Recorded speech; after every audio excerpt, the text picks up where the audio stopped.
Bismillahirrahmanirrahim. Assalamualaikum warahmatullahi wabarakatuh.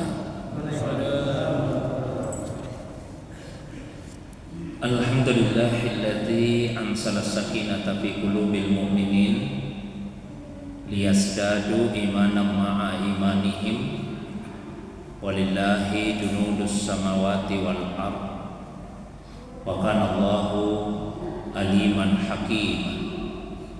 Wassallallahu ala sayyidina Muhammadin allazi arsalahu ilan nasi basyiran wa nazira wa ala ali Muhammadin wa sahbihi wa sallama tasliman katsira, amma ba'd.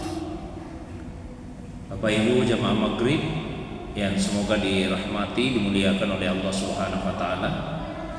Alhamdulillah, malam ini kita dihadirkan oleh Allah Subhanahu wa taala dalam majlis yang semoga dimuliakan ini. Salawat dan salam semoga tercurah kepada kekasih kita Rasulullah Muhammad sallallahu alaihi wasallam, begitu pula kepada keluarga beliau, para sahabat dan juga pengikutnya yang senantiasa istiqamah menghidupkan sunnah Nabi sallallahu alaihi wasallam.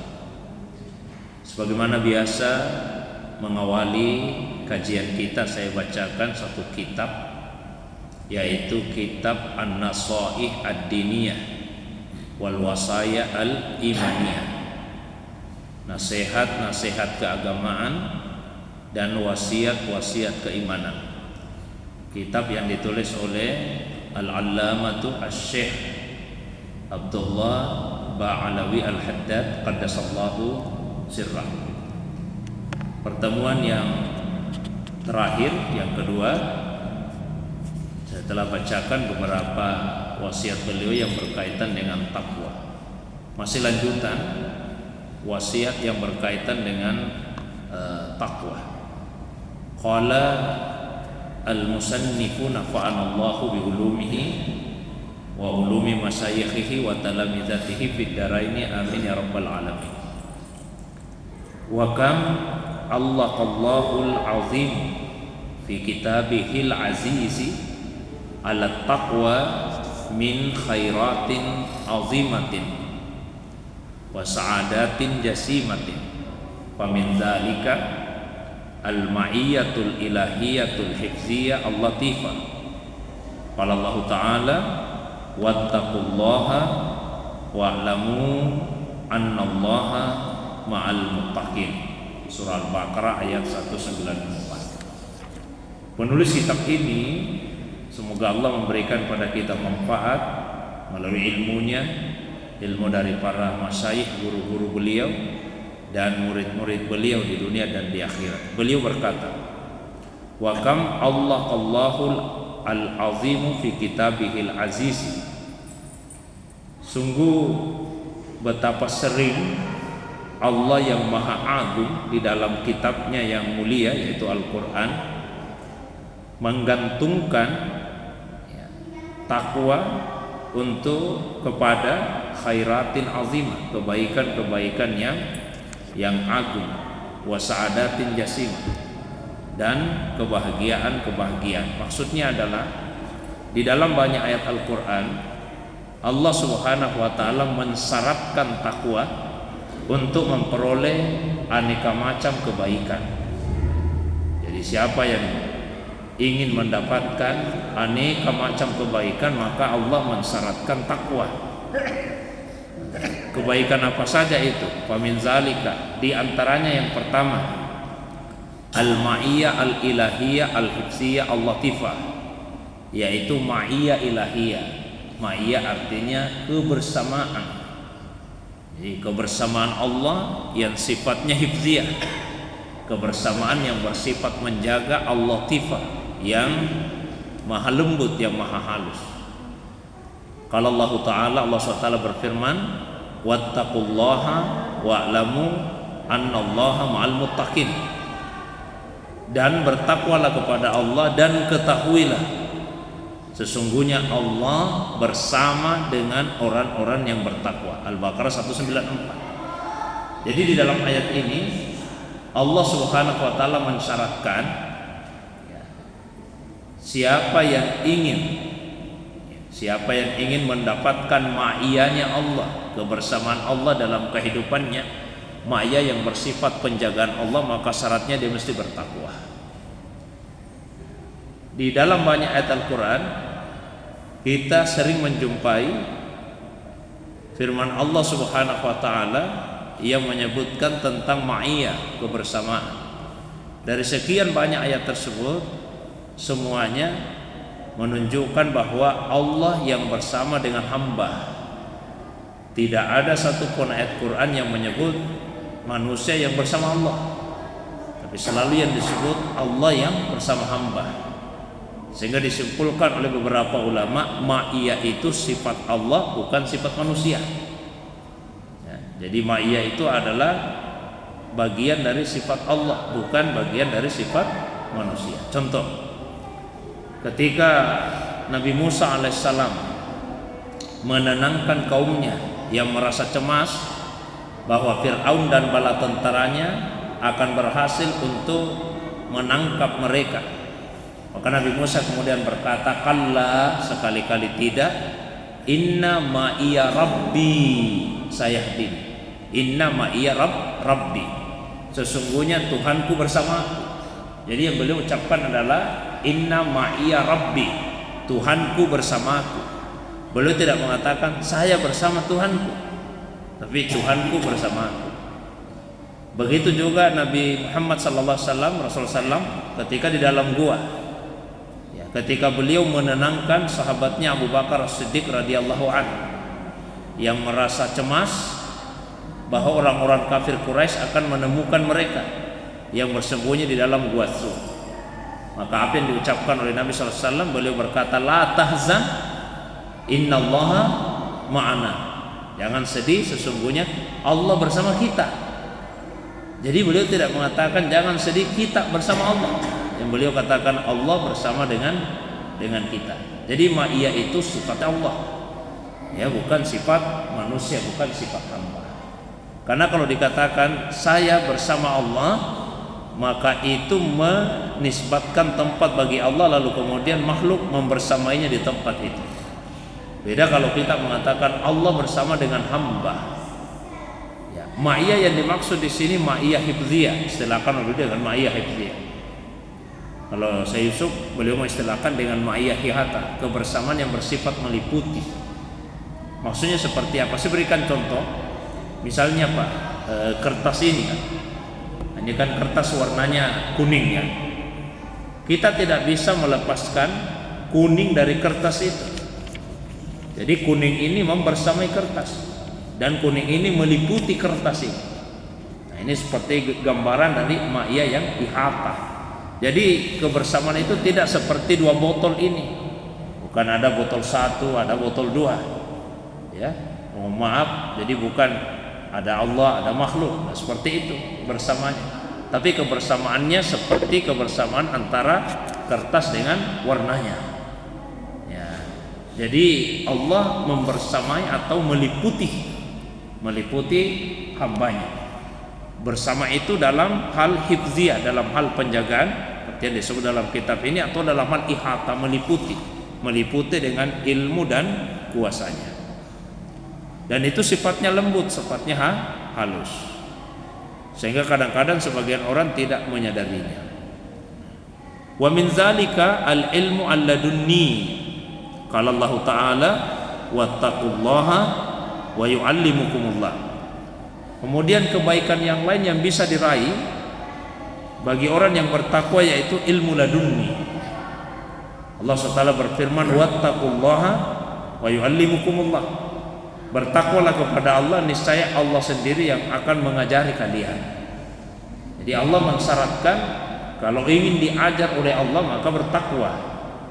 Nah, ini disebut dengan ilmu ladunni, untuk membedakan dengan ilmu kasbi, ilmu yang diperoleh dengan usaha, dengan membaca, dengan belajar. Sejak awal dua macam ilmu tersebut telah diisyaratkan oleh Allah SWT. melalui firman-Nya yang pertama diturunkan kepada Nabi sallallahu alaihi wasallam. Surah Al-Alaq ayat 1 sampai 5. Bismillahirrahmanirrahim. Iqra bismi rabbikal ladzi khalaq. Bacalah dengan nama Tuhanmu yang telah mencipta. Khalaqal insana min 'alaq. Dia telah mencipta manusia dari alaq, sesuatu yang menempel di dinding rahim. Iqra wa rabbukal akram. Baca dan Tuhanmu lah yang paling mulia. Allazi 'allama bil qalam. Dia yang telah mengajarkan manusia dengan perantaraan qalam. Nah, ini ilmu kasbi karena pakai perantara kalam melalui usaha. Setelah itu Allah lanjutkan, allamal insana malam ya'lam. Dia yang telah mengajarkan kepada manusia secara langsung malam ya'lam, apa yang sebelumnya tidak dia ketahui. Nah, ini isyarat akan ilmu laduni tersebut. Syaratnya apa? Di Al-Baqarah ya, ayat 282 ini disebutkan wattaqullaha wa yu'allimukumullah. Bertakwalah kepada Allah, niscaya Allah sendiri yang akan mengajari kalian. Jadi sudah dua. Wa min zalika al-furqan indal istibahi wa wuqu'il iskal. Wal kafaratu lis-sayyi'at wal maghfiratu liz-dzunub. Qala Allah Ta'ala ya ayyuhalladzina amanu in tattaqullaha yaj'al lakum furqana wa yukaffir ankum sayyi'atikum wa yaghfir lakum wallahu dzul fadlil azim. Al-Anfal ayat 29. Kebaikan yang lain yang bisa diraih atau yang Allah akan anugerahkan kepada orang yang bertakwa yaitu furqan. Furqan itu adalah pembeda yang nyata, kemampuan untuk membedakan antara yang hak dan yang batil. Ketika ada kesamaran, ketika menemukan kesulitan, ya, ada persoalan-persoalan yang pelik, ya, sulit untuk membedakan antara yang hak dan yang batil. Atau ada permasalahan sulit membedakan ini halal atau haram. Ya, karena yang halal itu jelas, yang haram jelas, tapi di antara keduanya terkadang ada yang samar-samar. Nah, kalau seseorang itu bertakwa, Allah akan memberikan kepadanya furqan. Furqan, kemampuan untuk membedakan dengan jelas, dengan nyata antara yang hak dengan yang batil itu. Yang keempat, Allah akan memberikan penghapusan atas sayyi'atnya, ya, dosa-dosa kecilnya. Kemudian yang berikutnya maghfirah, pengampunan atas dzunub, atas dosa-dosanya secara umum, bukan hanya ya dosa yang kecil.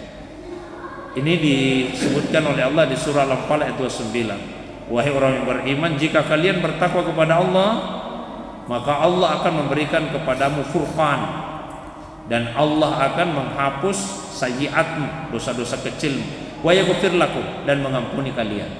Ya, tiga keutamaan yang disebut di Al-Anfal ayat 29 ini. Wallahu dzul fadlil azim, dan Allah itu maha memiliki keagungan yang besar.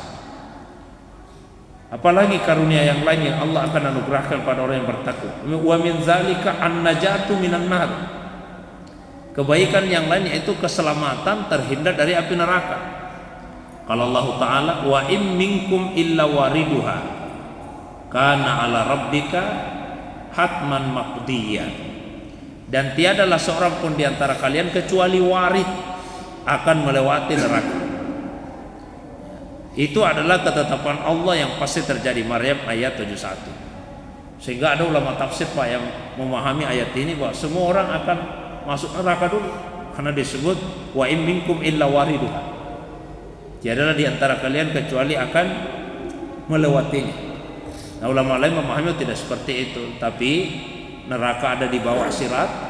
Nah, setiap orang akan melintas di atasnya. Cuma ada yang terjatuh masuk neraka dan ada yang selamat melintasinya. Tiada seorang pun kecuali akan melintas di atas sirat tersebut yang di bawahnya ada neraka. Nah, apa yang bisa menyelamatkan? Allah sebutkan di antaranya di surah Az-Zumar ayat 61. Wa yunajjillahu allazina amanu taqaw bimafasatihim la yamussuhumus su' wa lahum yahzanun.